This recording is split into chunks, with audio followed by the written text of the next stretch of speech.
tous, on met le journal sur pause. Et ce soir, dans un contexte de crise internationale, on s'intéresse aux bioénergies. Parce que si en Wallonie, on n'a pas de pétrole, on a du bois, des déchets verts, des effluents d'élevage et bien d'autres ressources qui peuvent produire de l'énergie. Comment et avec quelle rentabilité on décrypte ? Mesdames, Messieurs, bonsoir, bienvenue dans cette édition. Une fois n'est pas coutume, c'est l'actualité internationale qui a dicté le thème de ce journal sur pause. Le conflit au Moyen-Orient a provoqué une spectaculaire augmentation des prix du pétrole, carburant, mais aussi chauffage. La facture s'annonce salée. De quoi se poser une question, et si une partie de la solution se trouvait ici, dans nos campagnes ? Tout comme l'énergie solaire ou éolienne, les bioénergies sont une énergie renouvelable produite à partir de matières organiques. Comment, pour qui et avec quelle rentabilité, c'est ce que nous allons essayer de découvrir ensemble ce soir. Nous sommes en compagnie de Aurélien Bardelin. Bonsoir. Bonsoir. Vous travaillez pour Valbiome, vous allez nous dire dans un instant ce qui se cache derrière ce mot, et vous êtes spécialiste en biométhanisation. Et à côté de vous, Michel Warzé, bonsoir. Bonsoir. Vous êtes agriculteur à Amois et vous possédez dans votre ferme une unité de biométhanisation. Alors, pour qu'on sache bien qui vous êtes et d'où vous nous parlez, en deux mots, vraiment, Valbiome, qu'est-ce que c'est ? Donc Valbiome, c'est pour valorisation de la biomasse qui est donc la matière du vivant. Et donc nous travaillons sur différentes filières de valorisation donc, de cette biomasse, mais qui a comme dénominateur commun de ne pas valoriser de manière alimentaire ces matières. Donc on va avec vous parler, je disais, bioénergie aujourd'hui. Qu'est-ce que c'est une bioénergie ? Peut-être celle à laquelle on pense le plus souvent, c'est le bois qu'on peut mettre dans son poêle, dans sa cheminée pour se chauffer. Ça fait partie des bioénergies ? Oui, tout à fait. Donc il y a le bois, il y a donc toutes des matières qui peuvent être utilisées pour produire donc, du bioéthanol, qui peut ensuite utilisé pour faire des biocarburants. Il y a des matières organiques qui vont être utilisées pour être fermentées pour produire du biogaz. Et donc tout cela constitue donc des bioénergies. Alors, est-ce que la crise au Moyen-Orient amène vers vous, vers Valbiome, des gens plus intéressés ? Est-ce que vous sentez l'impact de cette crise aujourd'hui ? Alors aujourd'hui, oui, je pense que si on est là ce soir, c'est pas pour rien. Hormis nous, je veux dire. Mais sinon, oui, évidemment, c'est déjà un constat qu'on avait fait en 2022-2023. Donc évidemment, quand il y a des crises énergétiques, il y a une effervescence concernant des solutions qui pourraient aller vers une meilleure résilience. Je pense que c'est sain d'aller vers ça. Malheureusement, évidemment, ce n'est que temporaire, enfin heureusement pour la crise, mais j'espère qu'en tout cas on pourra continuer à aller vers de nouvelles planifications et une meilleure vision de la production de bioénergie ici en Wallonie. Oui, parce que la crise c'est une chose, mais à long terme et au-delà de cette crise, il y a quand même l'objectif en Europe d'arriver à se passer de ces fameuses énergies fossiles. C'est une partie de la solution.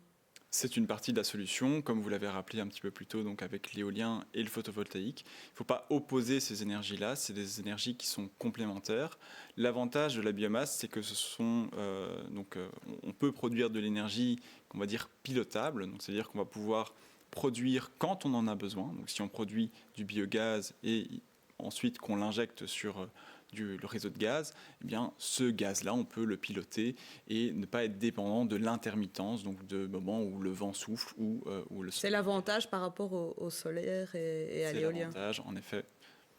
Est-ce que, parce que là aujourd'hui concrètement c'est plutôt à la pompe qu'on voit la crise, il y a quelques années, on parlait beaucoup biocarburants, on imaginait les champs de colza remplir nos réservoirs. Est-ce que c'est toujours d'actualité, ça ? Alors oui, c'est toujours d'actualité. Donc il y a toujours des obligations qui émanent de directives européennes qui nous obligent à aller vers plus de biocarburants.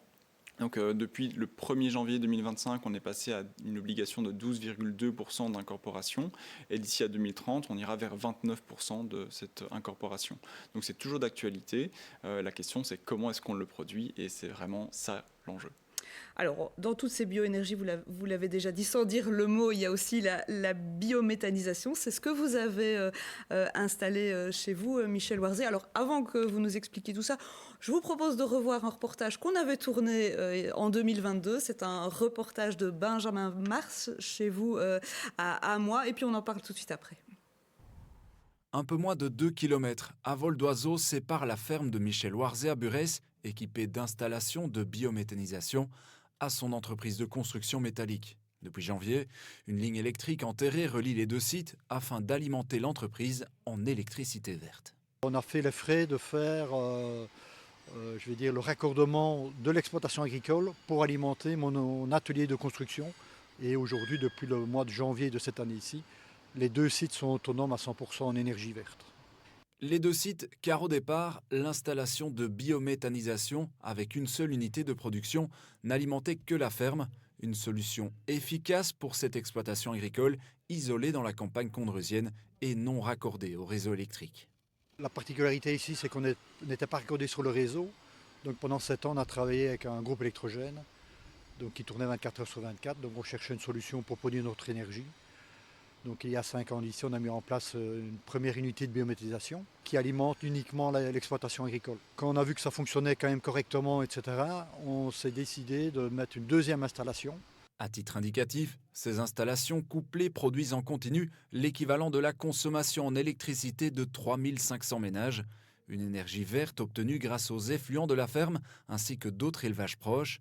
Le procédé de biométhanisation permet d'extraire les gaz de cette matière naturelle afin d'alimenter un générateur électrique. Tous les effluents d'élevage ici sont récoltés dans une cuve. C'est une cuve qui est chauffée aux alentours de 40 degrés, qui va produire des bactéries en milieu anaérobie, et de ce fait-là va produire du biogaz qui est composé de CH4 et de CO2. Le biogaz, lui, est récupéré directement par le moteur pour produire l'électricité et de la chaleur. Le digestat, soit la matière organique digérée par le procédé, peut ensuite servir de fumier à répandre sur les champs. La méthanisation présente donc plusieurs avantages environnementaux pour la production d'énergie renouvelable, même si le procédé peut encore être amélioré afin de diminuer ses rejets en CO2. Il faut savoir que quand le gaz sort du digesteur, il reste encore plus ou moins 40-45% de CO2. Aujourd'hui, on se focalise pour produire, ça s'appelle la méthanation. Donc ça veut dire quoi? Ça veut dire qu'on injecte de l'hydrogène. L'association de l'hydrogène avec le CO2 reproduit du CH4. Donc ce serait encore plus écologique à l'avenir. Pour son installation de biométhanisation, Michel Warzé planchait sur un amortissement en 10 ans. Mais avec les prix actuels de l'électricité, Lamoisien pense que son investissement pourrait déjà être amorti dans seulement 3 ans. Michel Warzé, je vous vois dodeliner de la tête. L'amortissement, vous en êtes où alors? Comment ça se passe depuis 4 ans, puisqu'on était venu en 2022 voir votre installation? Il faut compter pour l'amortissement, il faut minimum 7 ans pour l'amortir. Pourquoi? Parce que la différence, c'est que nous, l'installation, on l'a fabriquée nous-mêmes par rapport à quelqu'un qui doit le faire intervenir, des personnes, enfin une autre société. Maintenant, comment ça a évolué, on est très content d'avoir fait la méthanisation, mais à l'heure d'aujourd'hui, celui qui doit faire une installation de biométhanisation, avec les contraintes administratives, on en reparlera certainement après avec les certificats verts ou quoi, ça fait un frein considérable, pour faire évoluer la situation de la biométhanisation. Parce qu'on a un peu l'impression, en écoutant le reportage de Benjamin, que c'est un peu une solution miracle. Quand on est un agriculteur, on peut remplacer les énergies fossiles. On a aussi de l'engrais. On sait aussi que les engrais coûtent de plus en plus cher. Vous le percevez comme ça, au vu de la crise actuelle, en se disant, j'ai trouvé la solution miracle? On n'a pas dit que c'est la solution miracle. Disons que c'est une très bonne solution parce que,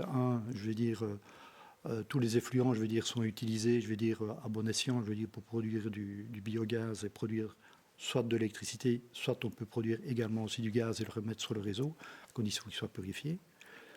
Et l'autre solution, on travaille en circulaire, donc par après, le digestat, il est utilisé comme engrais et il est utilisé, valorisé par la plante à 100% par rapport au départ, je veux dire, qui était le lisier ou le fumier, je veux dire, qui était issu du bétail. Vous êtes vraiment en circuit complètement fermé, alors tout ce que vous produisez comme effluent, vous l'utilisez et puis vous réexploitez tout ce que vous produisez via cette unité de bio. Et donc tout ce que... Le gros avantage, comme je dis, c'est que tous les déchets, je veux dire, sont valorisés. Et puis deux, je veux dire, après, je veux dire, le digesta, il est remis sur nos cultures, je veux dire, comme engrais. Donc voilà, donc on travaille en circulaire, c'est pour moi une très bonne chose. La biométhanisation en Wallonie, Aurélien Berdelin, ça représente quoi en nombre d'unités peut-être, et puis en production d'électricité? Donc il y a 87 installations actuellement en Wallonie. On en parlera peut-être des différents types. Donc elles ont toutes des différents niveaux de puissance, mais en termes de production, donc il y a 279 gigawattheures d'électricité qui sont produites annuellement, donc ce qui représente, on va dire, 79 700 ménages. Précisément. Précisément, ça a été revu. Il y a donc une production de chaleur aussi, donc à hauteur de 177 gigawattheures donc de chaleur qui alimente à peu près 10 000 ménages. Et il y a aussi une production de biométhane, donc du biogaz qui est épuré de son CO2, donc de son dioxyde de carbone, pour pouvoir alimenter donc les réseaux de gaz. Et donc là, c'est encore l'équivalent de 10 000 ménages.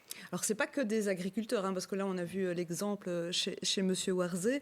C'est par exemple aussi une usine de ce type qui traite aujourd'hui les déchets organiques en province de Namur. Il faut savoir que nos déchets organiques sont envoyés dans une plus grosse usine que ce qu'il y a chez vous, mais c'est le même principe à Attenville en province de Luxembourg. Oui, tout à fait. Donc il y a 2 installations actuellement en Wallonie qui traitent ce type de matière. Donc c'est finalement une voie de valorisation qui est beaucoup plus intéressante que ce qui était fait avant, puisque avant c'était mis en centre d'enfouissement technique. Et donc on produisait du gaz de manière indirecte via le gaz de décharge, mais ici c'est vraiment centralisé avec une production également de digesta pour après alimenter, donc fertiliser les sols, mais une production aussi d'énergie, ce qui nous intéresse aussi. Donc là, on a entendu les effluents chez M. Warzé. À Attenville, on est plutôt sur les déchets organiques des ménages. Qu'est-ce qu'on peut finalement biométhaniser, si je peux employer ce verbe-là? Alors tout se méthanise, tout se biométhanise, tout sauf de la matière ligneuse, disons. Et c'est pas parce que tout. C'est quoi la matière ligneuse? Donc ça va être le bois, par exemple. Donc tout peut être mis en digestion, donc anaérobie, en biométhanisation, mais c'est pas parce que on peut toutes les mettre que toutes les matières se valent. Par exemple, du lisier bovin va produire 10 fois moins en termes de tonnage que du maïs en sillage, qui aurait été une culture dédiée, donc qui aurait été produite spécifiquement pour produire de l'énergie. Est-ce que ça ne pose pas question, justement, ces cultures dédiées? Je me souviens, sur ce plateau, on a fait toute une émission sur l'agrivoltaïsme qui inquiétait un peu les agriculteurs en disant on va détourner les terres de leur fonction nourricière.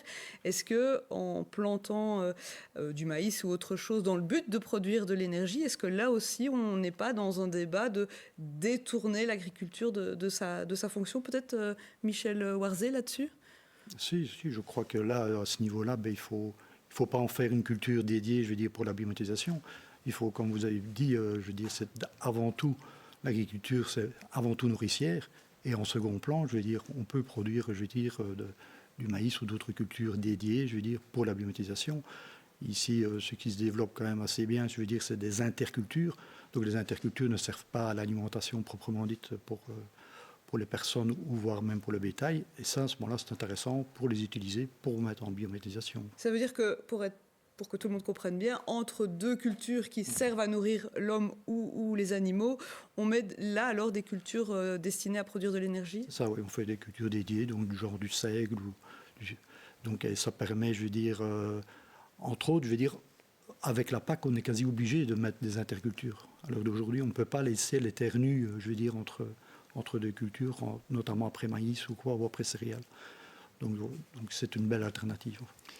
Si je peux me permettre aussi, je vais essayer de répondre en 3 temps. Donc, la première partie, c'est qu'il y a déjà une restriction concernant la quantité de cultures dédiées qui peut être utilisée en biométhanisation. Donc il ne peut pas y avoir plus de 15% de la ration qui est représentée par la culture dédiée. La seconde chose, c'est que actuellement, c'est intéressant de voir un petit peu quel est le paysage wallon concernant l'agriculture. Aujourd'hui, il y a 68% de notre SAU, donc notre surface agricole utile, qui est utilisée pour l'élevage, donc qui est aussi bien au niveau de pâturage que production alimentaire pour l'élevage. On a 15% qui est dédié à l'alimentation humaine. On a 12,5% qui sert uniquement au secteur équin. Donc c'est vraiment juste pour du loisir. On a 8% pour du bioéthanol, donc pour des biocarburants, et la biométhanisation, dans tout ça, ne représente que 0,5% de la SAU. Donc je pense que c'est évidemment un débat qui est sain, mais il faut repasser les choses dans le contexte. Vous voulez dire que même ces cultures dédiées représentent très très peu des surfaces agricoles. À ce jour, en effet, il y a en effet des alternatives pour aller vers des cultures qui ne vont pas rentrer en concurrence, mais par rapport à de l'agrivoltaïsme, on est bien loin de finalement déposséder de l'agriculture de ces terres, puisque finalement c'est une culture dans une rotation comme on le fait habituellement. C'est juste que c'est une culture qui ne va pas aller en élevage, mais qui va aller en biométhanisation dans ce cas-ci. Alors j'en arrive au nerf de la guerre, vous en avez déjà touché un mot tout à l'heure. Est-ce que c'est un secteur rentable? Chez vous, vous disiez encore 7 ans, vous aviez calculé sur 7 ans? Calculer 7 ans pour pouvoir rembourser, je veux dire amortir. Oui, ça reste une solution rentable, mais qui doit être soutenue. Si on n'a pas les certificats verts, je veux dire, c'est impossible.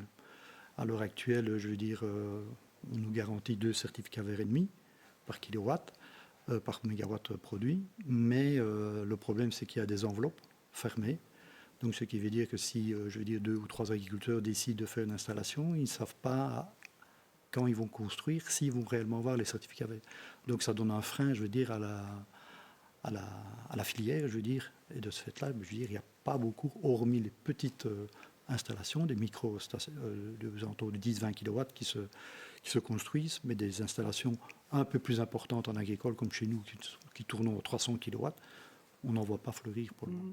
Oui, le chiffre que vous donniez tout à l'heure, vous disiez qu'il y a plusieurs types de centrales de biométhanisation. C'est surtout des toutes petites qui se construisent aujourd'hui pour les raisons qu'évoque Michel Warzé. C'est une question de rentabilité et d'impossibilité d'être rentable sans un soutien des pouvoirs publics. Alors actuellement, il faut quand même dire qu'il y a des soutiens qui sont disponibles. Ils sont disponibles jusqu'en 2028, donc il est possible de réserver des certificats verts juste pour un projet jusqu'en 2028. Après ça, on n'a aucune vision de l'avenir, donc là, c'est un autre problème. Mais 2028, c'est demain. Hein. C'est demain, oui. Non, mais je veux dire, aujourd'hui, on pourrait monter un projet. La difficulté, c'est plutôt, en effet, une difficulté au niveau administratif, au niveau du permis, de l'acceptation au niveau des citoyens et des riverains dans la localité, puisque le montage d'un projet de biométhanisation, c'est souvent quelque chose qui va être compliqué pour tout un tas de raisons qui sont liées à le syndrome NIMBY et aussi à certaines sources de désinformation sur le sujet. La ferme, la vôtre, à moi, est plutôt au milieu des champs, mais sinon, en général, il y a une petite réticence ou une grosse réticence du voisinage quand un projet veut se monter. C'est ça que vous voulez dire? C'est ça que je veux dire, oui. Ouais. Vous l'avez ressenti, vous, ou pas du tout? Disons que nous, c'est un peu particulier du fait qu'on est un peu à l'écart. Vous êtes loin, hein, oui. Donc là, de notre côté, nous, on n'a pas eu de contraintes, mais quand on parle avec d'autres agriculteurs, ça donne un frein supplémentaire, je veux dire, dans l'idée de pouvoir installer une installation de biogaz. Alors pour terminer cette émission, je vais peut-être vous proposer de dézoomer un petit peu et de nous intéresser de manière peut-être plus générale aux bioénergies, hein, puisqu'on l'avait dit en début d'émission, il n'y a pas que la biométhanisation. Les bioénergies, aujourd'hui, dans le mix énergétique de la Belgique ou de la Wallonie, c'est encore assez anecdotique ou ça pèse véritablement, Aurélien Verdelin? Alors, pour cette fois-ci, je ne pourrais pas être aussi précis que pour mes autres chiffres, mais il faut savoir que, par exemple, ici, le bois énergie, c'est la source d'énergie renouvelable la plus importante actuellement en Wallonie. Ça représente, si je me rappelle bien, à peu près 80% de notre approvisionnement en énergie renouvelable. Donc, ce n'est pas du tout anecdotique. Et on parle évidemment beaucoup de l'éolien et du photovoltaïque pour la partie électricité, mais il y a toute la partie chaleur qui est finalement une partie non négligeable. Et c'est finalement la source de consommation la plus importante des foyers en Wallonie. Mais qui, elle, n'est plus en progression. Alors actuellement, donc, il faut se dire que toutes les forêts sont gérées de manière durable, puisqu'il y a toute une législation wallonne qui implique de le faire. Mais c'est en effet pas vers ce secteur qu'on pourrait s'attendre à aller vers un plus grand levier de développement. Par contre, du côté de la biométhanisation, là, il y a encore un très gros levier de développement. On a réalisé une étude d'évaluation du potentiel de production de biométhane en Wallonie et on a estimé qu'on arriverait à 30% de notre consommation actuelle de gaz si on produisait l'ensemble du biométhane possible en Wallonie.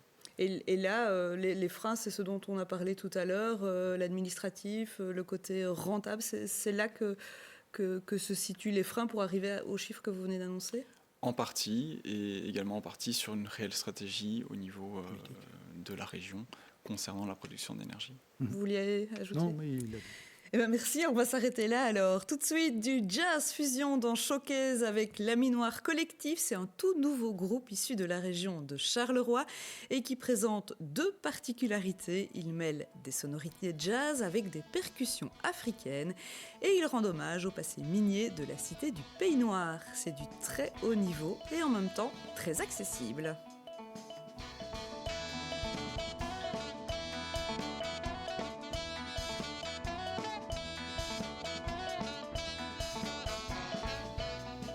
Voilà pour la musique, l'info, elle, se poursuit sur notre site internet et nos réseaux sociaux. Passez une belle soirée sur Ma Télé. Au revoir à tous.